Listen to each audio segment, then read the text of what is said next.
under the imposter syndrome. So let me start here with telling you something about myself. My name is Nahid Khan, and I'm a master practitioner in neuro-linguistic programming. And I've been working with people for almost 17 years now, as a learning and development professional, as a change expert, as a transformational mindset coach.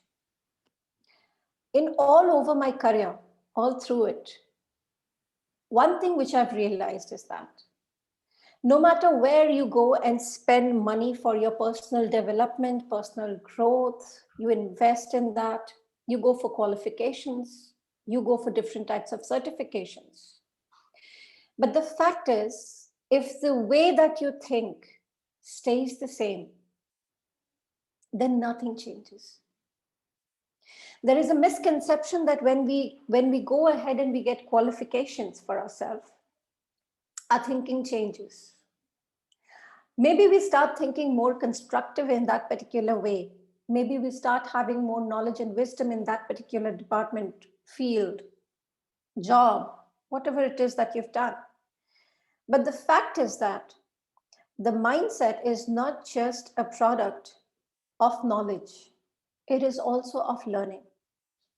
And when I say learning, it's learning which is based on everything that has made you the person that you are, including the society, including your traditions, your beliefs, your family values, your parents, your teachers, your peers, your colleagues, your seniors, your superiors, your boss, your family members, anybody and everybody that you've come in contact with, that you've associated with, has had some impact on your life.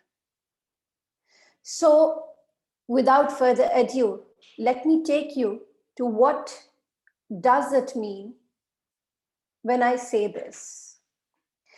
Coming back again to the fact that in my entire career, there have been so many times when I've got an award, when I've done something, achieved something, had an accomplishment, and I had that feeling that I don't deserve it. It is ironic today when I look back at things, specifically one after the other, I see a string of achievements, but when I don't, then I see myself as unworthy of, will I be able to even help people? Will I be able to deliver my best? Or maybe I could help XYZ transform, just a fluke of luck. I don't know what I'm doing. These feelings are not just according to me. They are not just for me. Or they are not just something which only I'm experiencing. As per research, 70% of people in the world go through these feelings. And you wake up and you feel that when things are all good, do I deserve it? Or you have that fear, what if I lose it? Or nothing good lasts in my life forever, so this will also not last. Or I don't know what I'm doing, and I don't know why people are appreciating my work so much, because it's just by fluke. And what if people come to know that I don't have any idea about what I'm doing?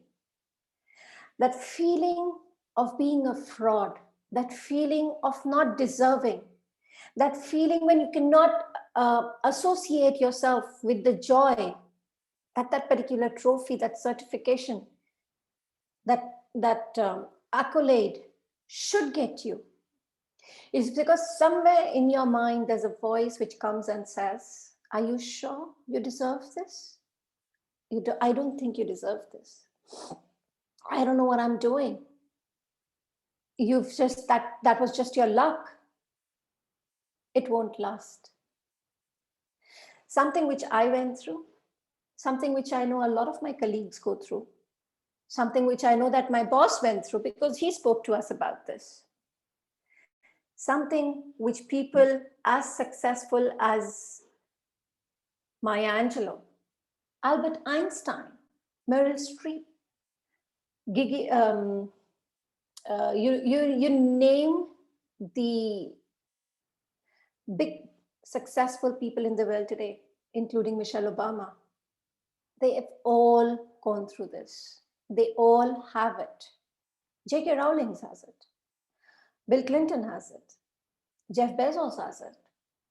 Almost every single person who's successful, who's an achiever, has this insecurity inside them about not being worthy, about not being good enough, about not deserving what they get in life. Where does this come from? Why do you get this? And what does it lead to? In some cases, it leads to anxiety. In some cases, the fear stops you from moving ahead. In some cases, you have a feeling of unworthiness. In some cases, you feel like a fraud. In some cases, it just, you so look for perfectionism that nothing is good enough. Nothing seems to be perfect. Nothing seems to be right. You write an email and then you read it 10 times thinking, I can make it better. I can write something better. Let me read it. Maybe I've missed out something. Maybe I've missed out on some points. I get it too. Very frequently. And that's okay. That's okay because that's me trying to not make mistakes. And that's human nature. We have this fear of making mistakes.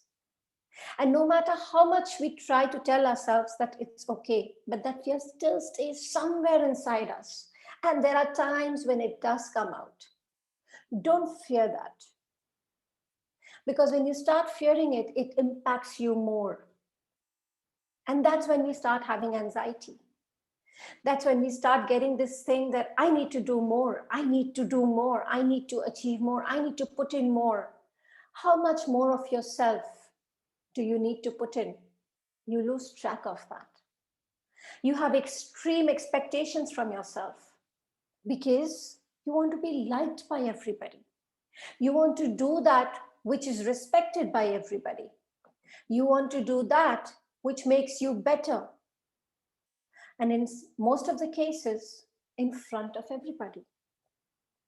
This desire to please everyone by being the best, by being perfect, by giving your best is yet to come. And this is not just a statement. Your best is yet to come because your best evolves every day. So when we look for perfectionism, when we look at, giving that expectation from ourselves, which is like, I can do more, I should do more, I should look for what mistakes have I made, I should read my email 10 times, I should look at that proposal once again. And I'm cramming to the last minute. And I shouldn't have said this like this. I should have added these words. All those should haves. Because you don't feel you've done enough. Because you don't feel you're enough. All of these are symptoms of imposter syndrome. When you get an accolade and you feel, I don't deserve this, or am I even worthy of it? You ask these questions to yourself. That's where this symptoms of imposter syndrome can be understood. Where does it come from? In most of the cases, it's from your childhood. It's from your parents, your teachers, your friends, from society, from your peers, your extended family, from your traditions, your family values. There's so many factors which go into putting these thoughts inside you, these beliefs inside you. That criticism of your teacher who said that you can't do this. That comparison of your parents, look at that, or look at your brother, he's done so well in this. Look at your grades, you could do better. Your friends comparing each other, bullying each other. the norms of the society, where you're supposed to behave in a certain way, be a certain way, talk a certain way, live a certain way, in a certain lifestyle. Things which may have not confirmed with who you are, but you are doing them, believing in them, because they have been set in your mind. Does this only happen in the childhood? No, some people have amazing childhood. They've had nothing of these things which has happened to them. But when they became an adult, probably in their relationship, probably in their work, probably in their college, probably in their university, they faced this. They faced this criticism. They faced these comparisons. They faced this bullying. And most important thing, an imposter syndrome, or in this particular situation, is when you start accepting that as your reality, as your perceived reality, because you know that there is something within you which goes deep down and gets covered by all of these things which you take in from everyone else. In some cases, people talk about how physical abuse actually leads to imposter syndrome. But again, research says that the worst kind of abuse is verbal abuse, the one that was unintentionally delivered to us by maybe our parents, maybe our teachers, maybe people around us, or even our boss, or even a colleague, or a friend. Verbal abuse has a straight and direct impact on your brain. And it stays there, fueling that voice inside your head, which comes and says, you are not enough. You're not good enough. You don't have this. You don't have that. You did not do it perfectly. You could have done it better. All of those things. That voice comes from here, from these places. So how does it happen? How does it work? What happens to fuel that voice? To have this understanding of from where this voice comes from where these beliefs develop in us, you need to understand how the brain functions. See, if I would explain it to you in a simple layman language, then it's like when you buy a computer, the computer is blank. You need to then add an operating system in it. And once you have the operating system, you need to upload or download or install the various applications that you want on it, the programs that you want on it. Now, these programs have been coded by different people. And they are according to you, when you take them in, they run according. You put the commands, it processes the commands, and it gives you an output. Similarly, we have a subconscious mind and a conscious mind. The conscious mind is the thinking mind, the one which does critical analysis, the one which is the creative mind. The subconscious mind is your storage mind, is your operating system. This is where all the programs are stored and are made. When I'm talking about making the programs, it starts from very, very early age. Because when we are born, we have no idea how to live in this world. So our parents teach us how to stand, how to eat, how to walk, how to talk. And more than what to do, they teach us what not to do. And that's okay, because they fear for our safety. But that becomes the language of our brain. Things that we shouldn't do, things that should scare us, becomes the language of our brain. And that's the kind of programming which starts happening. Things which are negative start taking root in our mind as being the basis or the foundation program. And then, of course, the other thing which happens is that things which had happened in her childhood, or maybe 5 years back, or maybe 10 years back, we keep them in our present, holding on to them. So when I keep my past in my present, in that case, I am still living in that time, still hearing those voices, still thinking my reality to be exactly what it was 5 years or 10 years back, or maybe when I was a child, when I was in school, when I was, um, scolded by the teacher or punished by my parents for something which I'd done, which made me feel incompetent, which made me feel less than who I am. All of these programming, which basically goes ahead to create our reality, is something which can be changed, but we are not aware about this. And hence, it keeps on fueling those voices inside our head. Sometimes it's the voice of your teacher saying that you are so incompetent. Sometimes it's the voice of your father saying that you don't know how to do anything.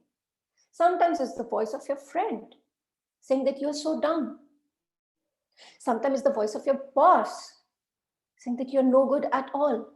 And sometimes it's your own voice, which is loaded with all these incidents, experiences, exposures, things which it has observed, it has heard, which it has collected and stored.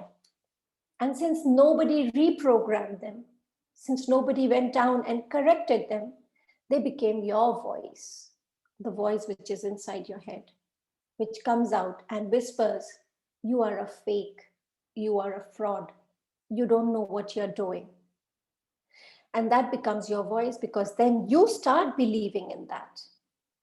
And when somebody asks you or congratulates you on your achievements, there's one thing which is modesty, which says that thank you, and I'm really grateful for your good words or your kind words. And then there is something which is, yeah, thank you so much, I don't think I deserve it. If you are one of them who ever says this, or if you know anyone who does this, then remember one thing: left unattended, this feeling, this voice, this syndrome can develop into anxiety, chronic anxiety disorder. It can develop into depression. It can take away all and everything from you, because you will not be able to perform. You will not be able to make any decisions. Your leadership will be impacted. Your business will be impacted. Your work will be impacted. Your relationships will be impacted. Your family life will be impacted. Because no matter what you say, no matter how much knowledge you acquire, if the mind doesn't think for you, then no matter what it is, nothing will work for you. So the first thing that I would like to now throw open to this forum here is, could you tell me, how do you define yourself? If I were to ask you, who are you? Just this question. Could you please write down the answers in the chat? Who are you? What is your identity? Or if you don't want to, then you could just take a pen and paper and write it for yourself. Who are you?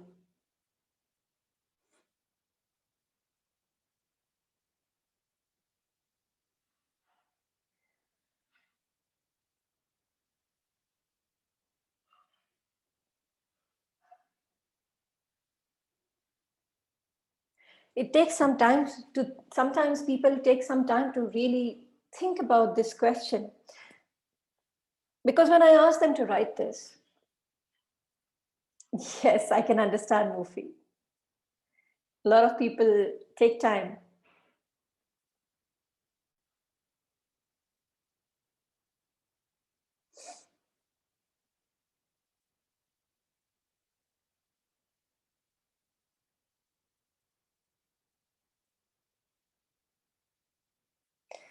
Yes, you're Mufi.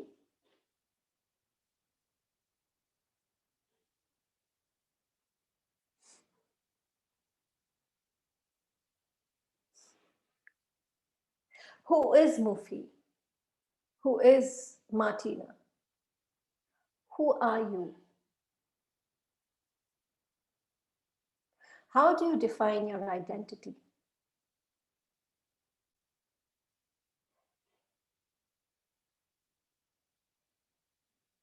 Creative, Okay, that's good. That's your skill, your talent.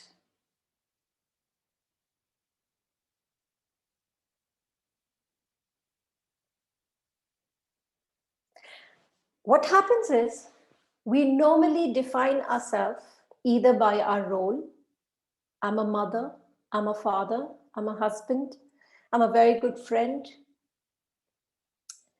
I'm a very good business leader, I'm a very creative thinker, I am very good at calculations, um, I'm a traveler, everything and everything. Out of all those things which you write down about yourself, how many of those are based on your role?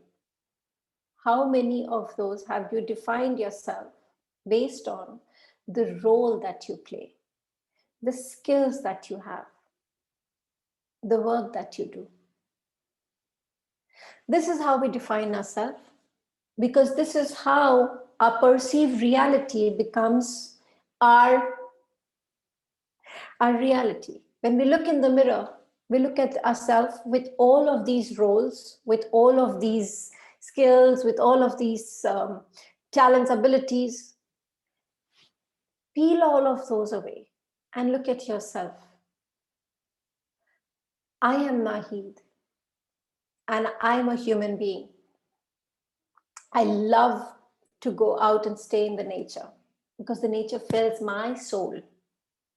I love to help people because that helps me live my purpose, makes my life feel fulfilled. I'm somebody who loves to connect with people from all over the world.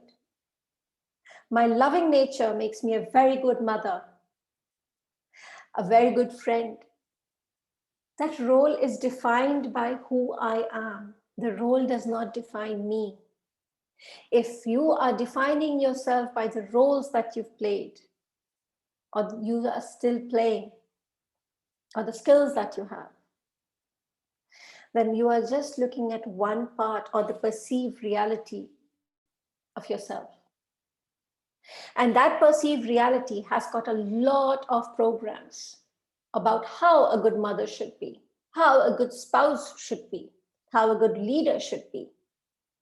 There are these standards which are there. And you go ahead and you compare yourself on those standards. And then you start saying, I'm good, but not that good, because there is a standard. A standard which is not set by you, but set by others. So this is what I want to bring to your notice today.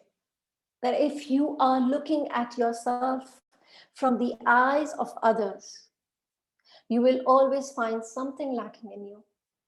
You will always find something unworthy in you. And that, when left unattended, can develop into imposter syndrome. And when imposter syndrome does affect, it will make you anxious when you are sitting down making a decision, when you're starting a new project, when you're taking major decisions about your business, when you're trying to be a good mother to your child, when you're trying to be a good professional at your organization. It'll have you coming back at your computer 2 o'clock in the morning to check that email again because you don't think you did a good job, or maybe you made a typo mistake, or maybe you missed out on writing that one word or one line or one sentence.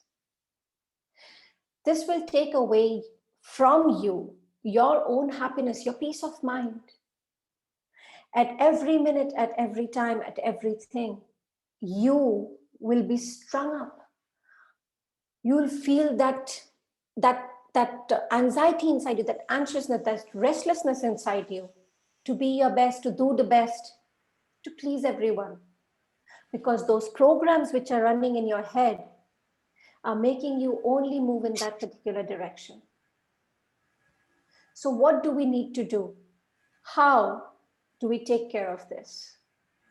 The first thing that you need to do, if you're feeling any of those symptoms, is acknowledge it. And when I say acknowledge it, it's call out. Okay, I am feeling like a fraud, and I accept it. I am feeling that I'm not good enough, and I accept it. I am feeling that I'm not worthy, and I accept it. Once you acknowledge that, once you accept that, we then move on to the next step, which is then identify the cause. Okay, if I have this feeling that I'm not good enough, what is making me feel like this?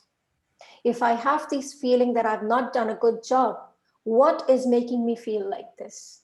What does the definition of a good job mean to me? If the definition of a good job is everything should be perfect, then just remember one thing: humans are imperfect beings. We are not born perfect. None of us are. And that imperfection is our unique ability. That is our uniqueness, because that imperfection gives us the scope to grow every time, evolve every time. If we would have been perfect, we wouldn't be where we are today. The world wouldn't be in this place that we are today. We would still be stuck in the Stone Ages because we would have been perfect. But those imperfections left the scope for growth. If it left the scope for development, it left the scope for us to achieve more, become more, do more, think more. And that is why it is important to acknowledge your imperfections. Don't shy away from them. Don't be embarrassed by them.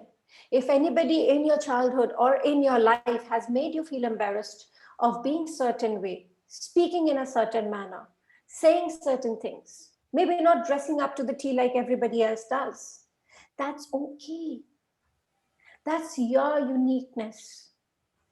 According to them, that is what perfection is. That is how people should be. That is how people should talk. But that is their reality or perception of reality. There is no reason for you to make it your reality unless you believe that you would like to be like that. And even if you do want to be like somebody, which is something which I see happening a lot today, people idealize people and then they want to become like them. And what happens when you want to become like somebody? You will always feel that lack inside you. You will always feel small.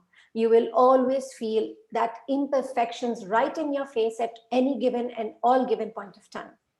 Mm-hmm. Because you are trying to be somebody else, not yourself. And hence, going back to that question, who am I? Again, it's very important to know that. That will help you deal with anxiety. That will help you deal with feeling like a fraud, an imposter. We feel that because we don't know our own reality. So sit down and do that exercise. Write down who you are. If you're writing your roles, it's okay. That's how we are programmed to think. Discard those. Don't count those in as your answers. Let yourself come out with those answers. That's fine, but that is not your answer. Look beyond your roles. Look beyond your responsibilities. Look beyond your defined self as per the perceptions. Look at who you are. What do you enjoy? What brings that smile on your face? What gives you that joy? What makes your heart flutter? What makes you jump with joy? What brings that spring in your feet? What makes you cry? What brings those tears in your eyes? What makes you sad? What hurts you? Find those things out about you and aspire to be your best self. Be inspired by others. Do not have the aspiration to become like anybody, even if it is your father, even if it is your big brother, even if it is your boss, even if it is your senior.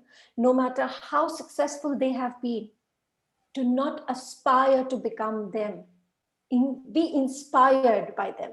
Be inspired by their success. And then look at yourself in which are your areas of growth.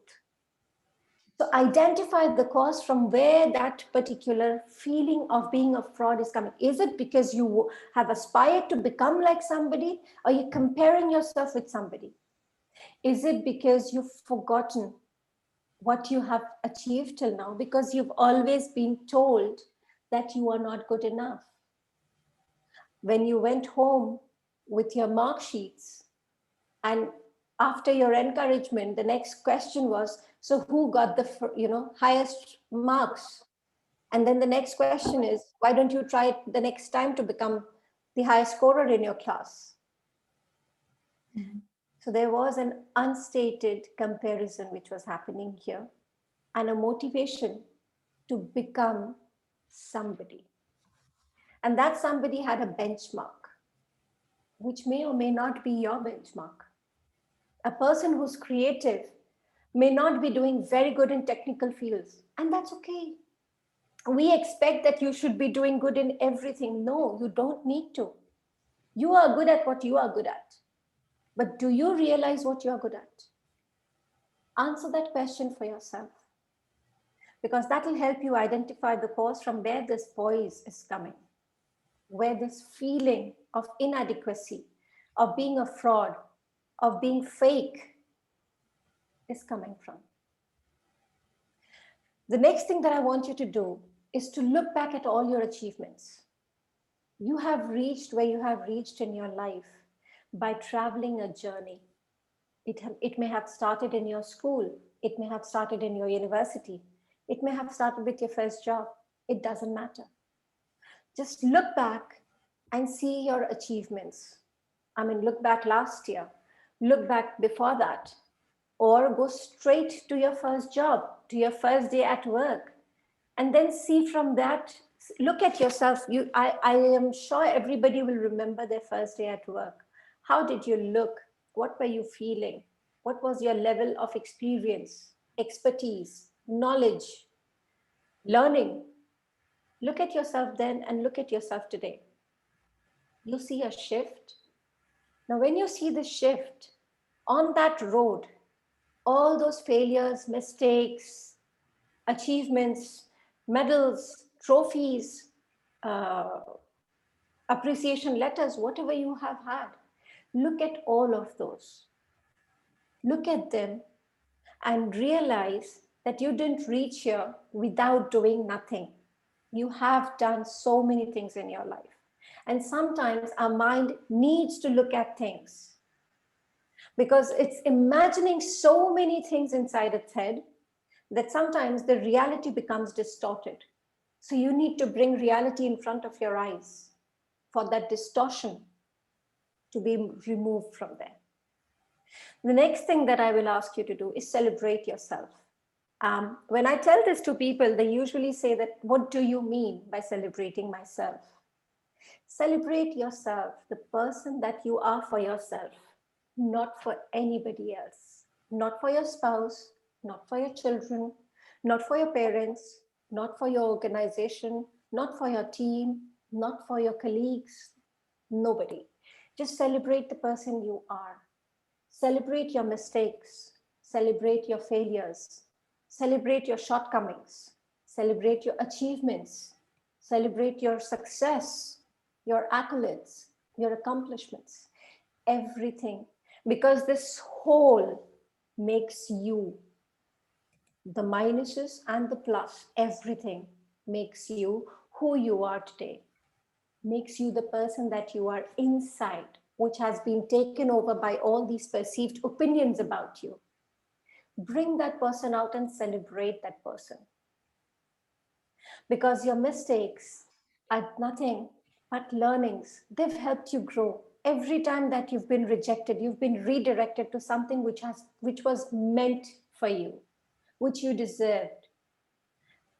When I say this, I want you to again look back in your past at the mistakes that you've made, at the rejections that you've had, and then look forward, maybe 6 months or a year or 1.5 years down the line, and see what changed in your life after that rejection.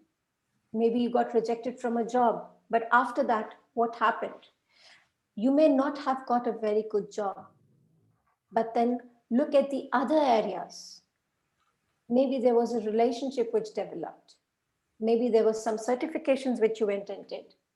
Maybe there was some growth in your own level of thinking, way of doing things, in your self-confidence. Something positive definitely has happened. I can guarantee this because till date, whoever I've worked with, everybody has come back and said that there was something which has happened. There was something positive which that rejection brought into their life. So look back and start reframing your mistakes or your failures as learnings. When I made that mistake, I learned this. When I failed at doing that, I learned how to do it in this way. What are your failures or your mistakes? They are your stepping stones to the place that you are today. And this is not just a statement. This is the fact. If you sit down and if you just recollect all those memories about your mistakes and your failures, you will be able to look at the other side of it. There is always another side of it. So look at those things. And the most important thing, if this is something which you are struggling with, if this is something which does make you anxious, gives you sweaty hands or cold feet, then please seek help. Because left unattended, again, I repeat this, it may develop into chronic anxiety disorder or depression, or it may lead into various other aspects of your life, of your relationships, your personal as well as your professional life. So this, in a nutshell, is what I wanted to bring to notice today about imposter syndrome.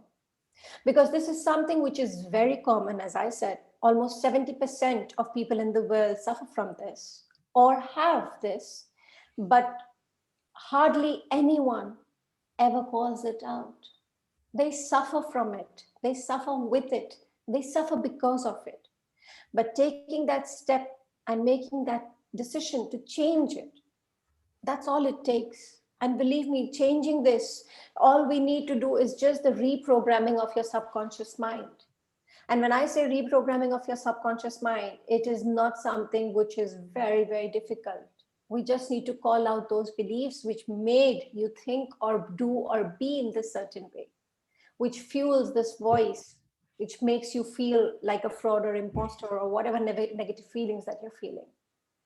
Reprogramming your mind is a simple 3 to 4 steps, depending on what your experiences are. We just need to call out your beliefs. We just need to understand from where those beliefs have come, what they've made inside you, and change it. The tools of NLP are used to do that. There is a structure which is used to do that. It is not a therapy. If you're suffering from imposter syndrome, you might not have to go for therapy. You don't need to. You might just need to work with a coach, with a counselor, with a consultant, and you can be out of it. So people have this misconception that anxiety, I need to go to a psychotherapist or psychiatrist. Imposter syndrome, I need to go to a psychiatrist. No, you don't. Until and unless it's a chronic one, only then. Otherwise, you don't. You just need to seek out help, get out there, talk to people. And this is something which can be done in 2 to 3 sessions. So get help, seek it, because there are only 4 fundamental things in life: love, life, joy, seek help. So just get out there. Don't live this lie. Don't let this lie make you live a life which you don't enjoy, which you don't love, which at the end of the day makes you feel tired and stressed out and not accomplished and fulfilled. Because if you are who you are, your days are going to be content. They are going to be satisfied. They're going to be fulfilled, because that's the feeling which you'll carry within you. But if you're not, then everything and anything, no matter what you get, will always seem empty, will always seem something's missing, will always seem incomplete, not perfect. So call out, and if you need my help, then these are my details, my coordinates. This number has got WhatsApp. You can contact me on this. That's my email address and my Instagram, Facebook, Twitter handle. I am there on LinkedIn by the name of Nahid Khan. So you can follow me there, you can connect with me there. Don't let this stay unattended. Call it out. Seek help, because your mental health is the doorway to your professional success, your personal success, personal life, improve personal life, better relationships, and a happy life. Because happiness is within you. And if it is masked by all of these things, then no matter what happens, no matter what you achieve in life, you will always feel that missing part of you. And with that, I'd like to close this webinar and open the forum for any discussions, for any questions that you'd have, for anything that you'd like to ask me. Thank you, everyone. And with this, I'd like to open the session for discussions.